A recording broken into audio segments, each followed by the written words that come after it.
Hello and welcome to the Office of the Patriot. If you're a subscriber, welcome back to the office. My name is Myron Ybarra and I'm your host. Today's discussion is going to revolve around the idea of communism. I chose this subject because I saw a video last week where a group of students were singing the benefits and praises of communism, citing equity as the main positive point and lambasting capitalism as evil and being unjust to labor and the poor. So that got me questioning, is communism a viable form of government? Well, if I'm being completely honest, I found yes, it can be. Now, before all of you unsubscribe, just finish watching the video. And for those of you who are watching and believe in the good of communism, don't start cheering just yet. I did a bit of research about communism, and here are my own thoughts on the subject. Communism, in a nutshell, is the government control of production, distribution, and consumption, not necessarily government ownership of those areas. If you have a benevolent government, that sounds like a great thing. Everyone being treated and provided for equally without regard to position or status. So who wouldn't want that? However, in most cases, this simply is not true. At least today it isn't. I found that in order for communism to work, it requires at least one of two conditions to exist.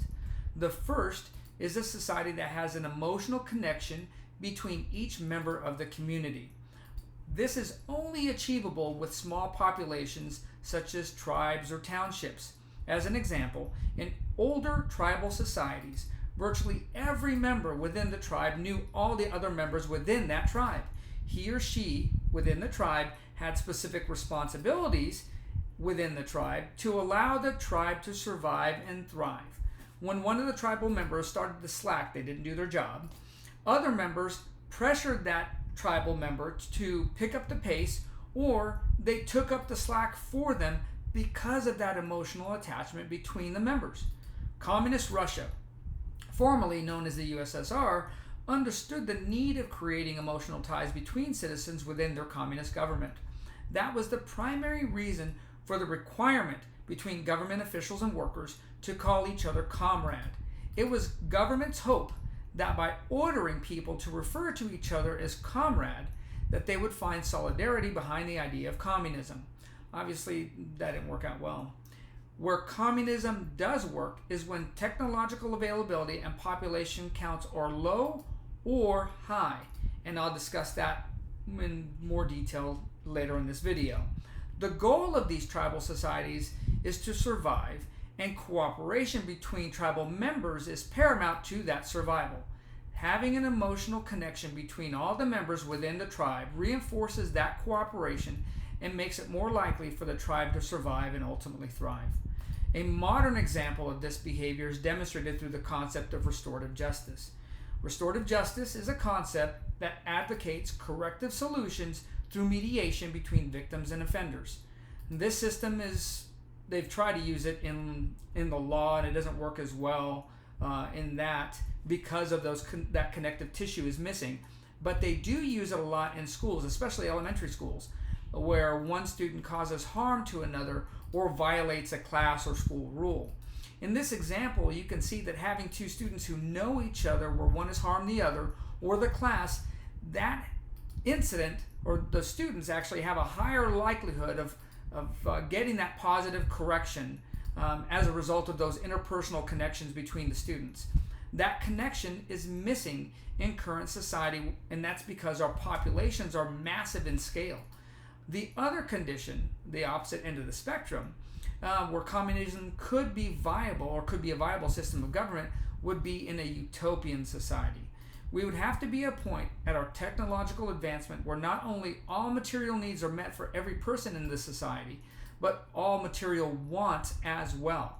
In lay terms, we would have to have a society like the one depicted in Star Trek Next Generation, when all people have access to machines like replicators that can change matter from one element to another to create food, shelter, clothing, and all other essentials for life from molecules of air, as well as having unfettered access to instantaneous transportation anywhere in the world. At that point, the need for a capitalist society may not be necessary. However, obviously we're extremely far from that type of technological advancement. So looking back at these two conditions, it appears that if we were to stretch out human population growth and technological advancement on a graph, communism would only have a chance to work at the two far ends of that line segment, tribal, utopian. Obviously, we don't want to regress back to tribal societies, so how do we get to the utopian one with our current populations? Well, that's through capitalism. Capitalism, and not the crony capitalism that we have today, and that'll probably be in another video. Capitalism will drive population growth and technological advancement upwards. Well, how will it do that? Well, primarily through one of the major components of capitalism, which is competition. Competition, coupled with needs and desires of the population, breeds innovation. This is the primary reason communism can't work and does not work today, and hasn't worked in any country who's employed it within the last couple hundred years. While communism looks appealing at the surface, in reality, it is the ultimate government tool of corrupt politicians to gain control of a population within that country through the consolidation of government power. The United States, on the other hand, was designed not to do that.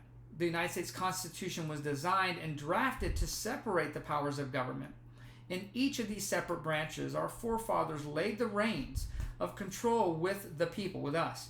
Having multiple state, county, and city governments in addition to the federal government may seem like a bloated and complex system. However, in reality, this is a very elegant design of a decentralized government. Each of these governments and the branches within them work cooperatively between one another to preserve and strengthen the freedoms that you and I have today. Well, I want to thank you for tuning in to today's video. And as always, if you like the content, please consider subscribing, sharing this channel, and liking it. And as always, have a blessed day and stay safe out there.